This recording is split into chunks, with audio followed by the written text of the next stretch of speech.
Oh my goodness. I have so many things to do. But until now, I have done nothing. I've been thinking of finishing it all, but still no progress. I am losing my mind.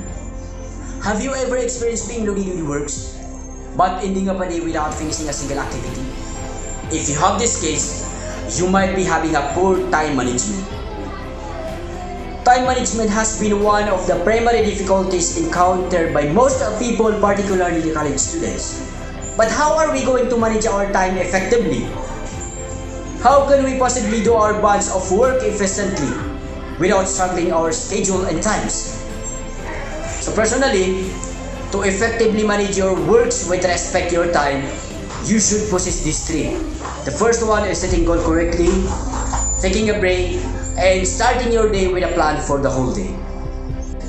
And properly managing your schedules, you should first set your goal correctly. Make sure to put a specific work in your schedule with enough time for completing the job. In the article published by the Corporate Finance Institute, your goal must attain the meaning of the abbreviation of SMART, which means specific, measurable, attainable, relevant, and timely.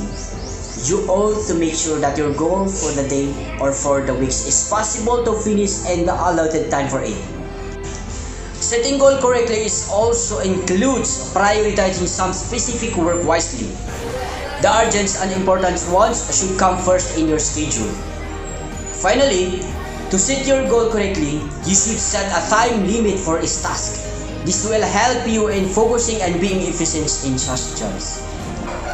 Setting time limit will help you determine whether you're able to complete all your tasks or not, so that you can seek for a solution earlier if any inconvenience occurs. Taking a short break is also effective in properly managing your time.